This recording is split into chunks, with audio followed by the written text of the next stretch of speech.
Las rosquillas de la memoria.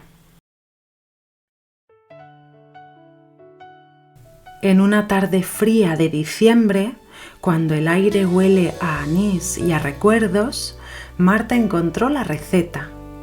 Estaba hojeando un documento digitalizado del Archivo Histórico Nacional, un legajo del siglo XVI, cuando sus ojos se detuvieron en una mención casi poética.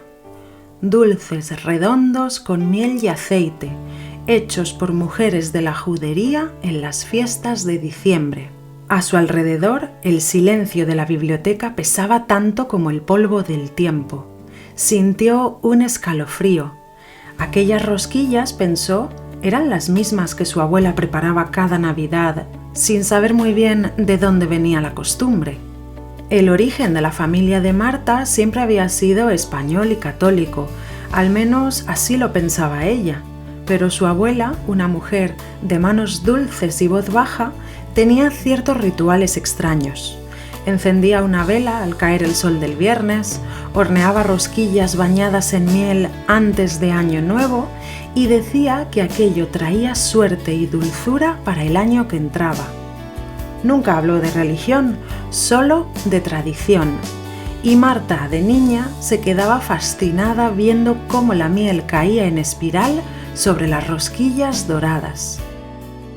Ahora, siglos después de que la Inquisición registrara aquellas mismas recetas como prueba de judaísmo oculto, Marta entendía que su abuela había heredado algo más que un gusto por lo dulce.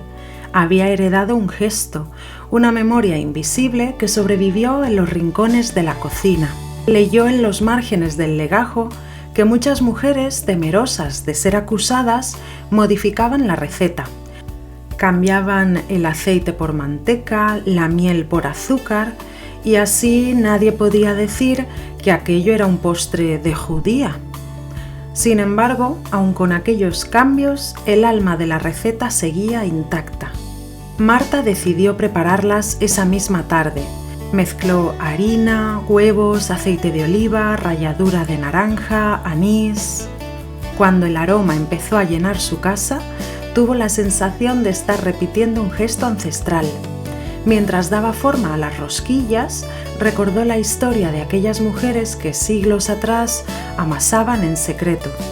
En el siglo XVI, ellas ya no podían celebrar sus festividades abiertamente, pero lo hacían a su manera, con dulces redondos, símbolo de eternidad, y con miel, para que la vida no supiera amarga. Marta pensó en el contraste. En pleno Adviento, la casa olía a una fiesta lejana, una fiesta prohibida para sus antepasadas, y sin embargo la dulzura era la misma.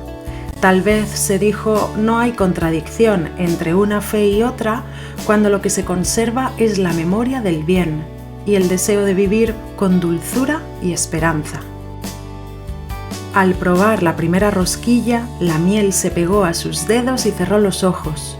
Por un instante creyó escuchar el susurro de muchas voces femeninas rezando sin palabras, amasando su fe bajo el miedo. Voces que encontraron en la cocina su templo más seguro.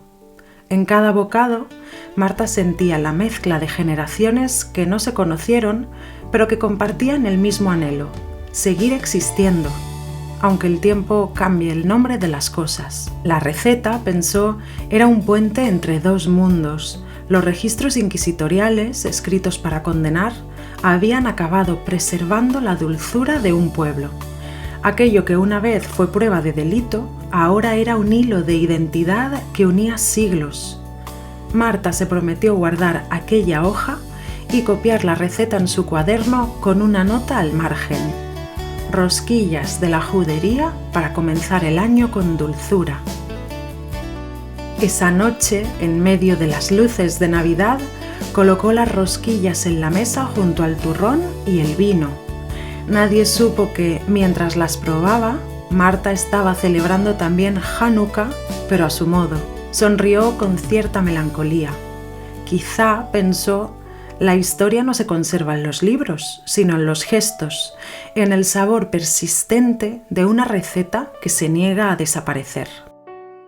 Y así, bajo el parpadeo de las luces navideñas, la casa de Marta olía a sefarat, a siglos de resistencia, de fe escondida y de dulzura que, pese a todo, aún sobrevivía.